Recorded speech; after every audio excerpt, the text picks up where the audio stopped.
So cool that you came. Yeah, thank you for coming here today. I can start by telling who I am. I'm Tonny. I live in Berlin. I live in Germany now for 4 years, from 2016. I studied here and now I also work. But I love, of course we all have many different identities, and one of the identities that I love to introduce myself most with is I am a climate justice activist and a degrowth activist. I have been involved with the climate movement since 2018, beginning of 2018. I was mostly involved. I was here in the Leipziger Klimaaktivistin for the last 2 years, but I've never been able to come to Hambi with this. But of course, everybody in Germany, I think whoever is involved with the movement knows Hambi's story, and yeah, I think most of us have this dream. So for me, it's really kind of like a dream come true. I've wanted to come to Hambi for a long time. So I was very, very excited, and to have this chance to meet and talk. And one particular struggle, so because I grew up in Bangladesh, when I was there, I was also involved with the movement there. I was mostly part of, so in Bangladesh, so we have a lot of the left small groups. They are always the ones who are resisting different big projects that the government takes, and that are often the kind of taking land grabbing or destroying different parts, or trying to do coal mining. And it has always been historically that the people are coming together, and also always all of the small groups who are resisting. And as part of, as I belonged, I was active in one of those groups, I was always involved in, so we had in 2006 we had a big resistance against a coal mining, where the people won against a multinational and international company, where the company needed to leave the country in the end.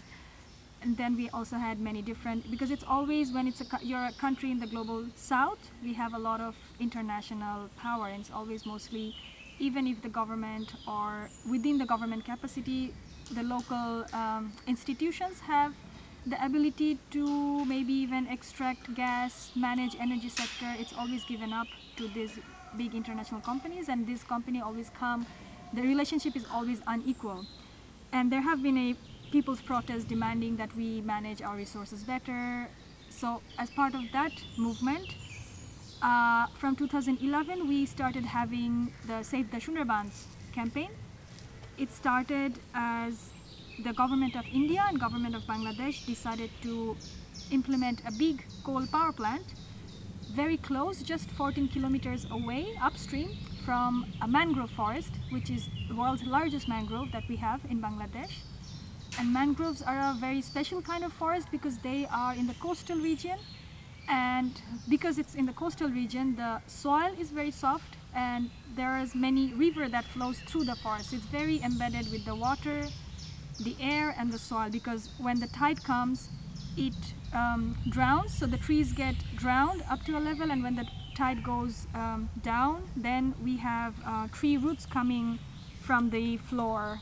There are many small, there's a name for it, I don't remember. There's this specific kind of roots that they also absorb work in the air as well, not only under the soil.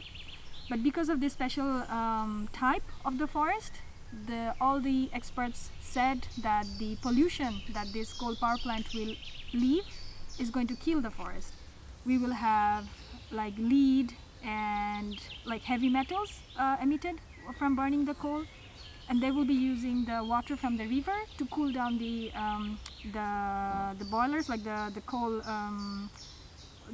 where they burn. So they would draw water from the river to cool it down, and they would put the water back into the river. But what will happen is this water will be 2 degrees warmer when they hit the river, and that would mean the fish, they would die from it. And they would also create this, when they burn the coal, they would create big coal ponds where they would store those coal ashes. But because it's a tidal, soft, already, because the soil is so sensitive, it's not hard soil as Hambi, but it's a different kind, so that would also mean they would contaminate the whole forest, also underground water. and we have often cyclones coming.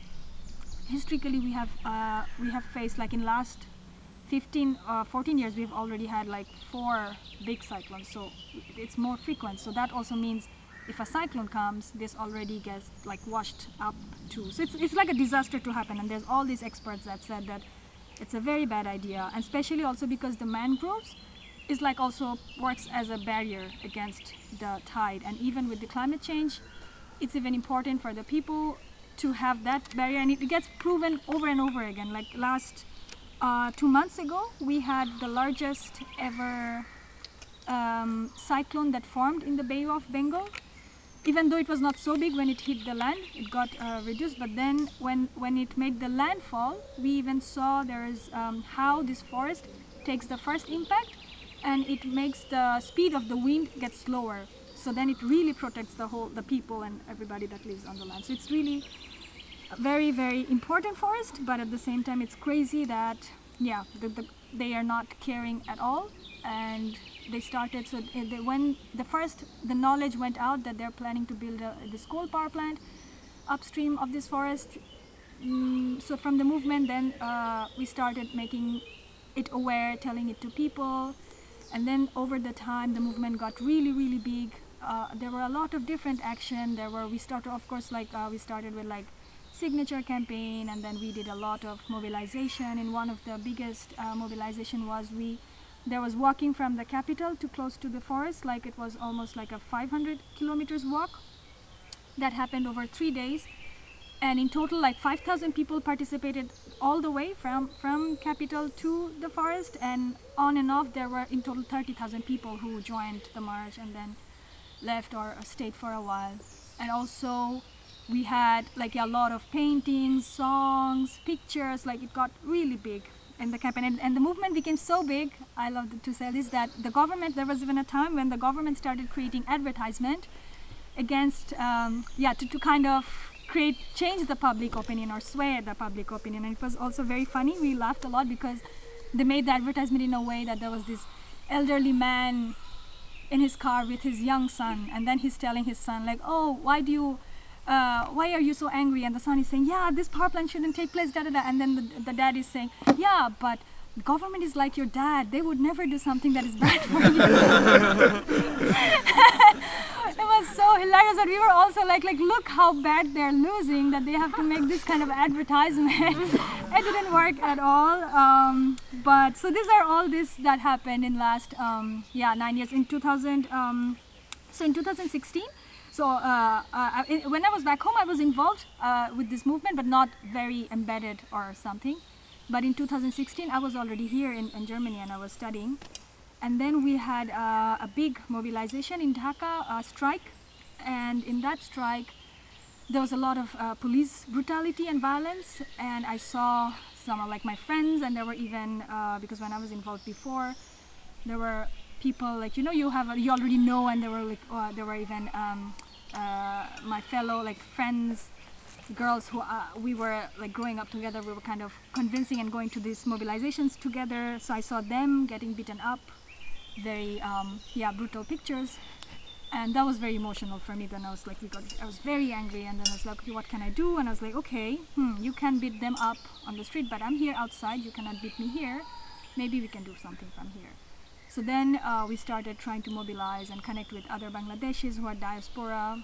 And then we did, in 2017, January, we did like in 17 countries, we did a global day of protest where from all these different parts of the world, we were all giving solidarity with the Sundarbans campaign.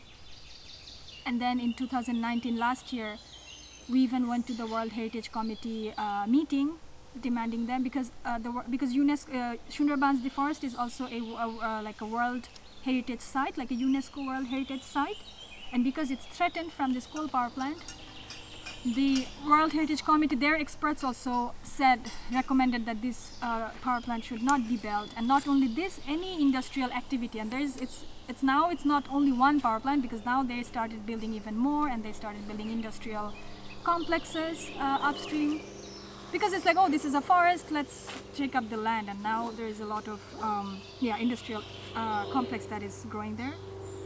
So that was also a very kind of a positive win in terms for the movement side, because the UNESCO committee also very strongly opposed this kind of projects.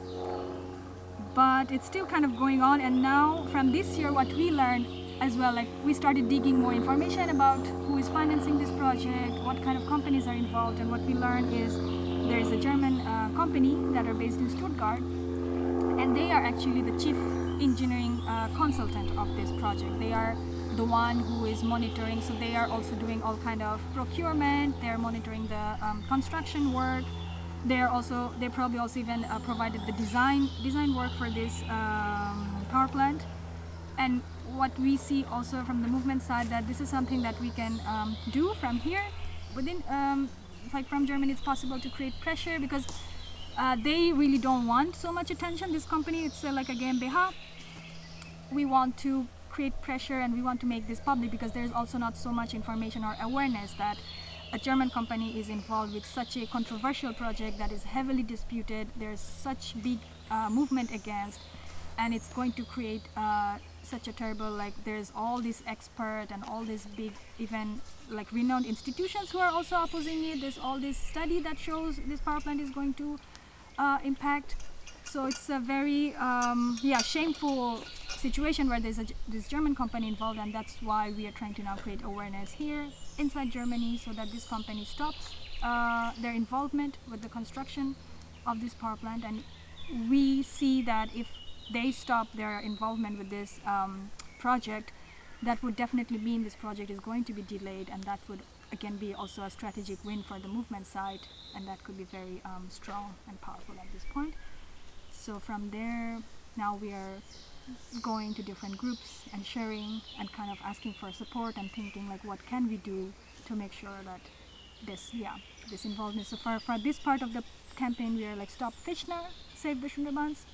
This is what we are launching, or kind of already trying to do now. So as part of that, we started a petition this April, and we already have a bit of more than 25,000 signatures. Last June 19, we went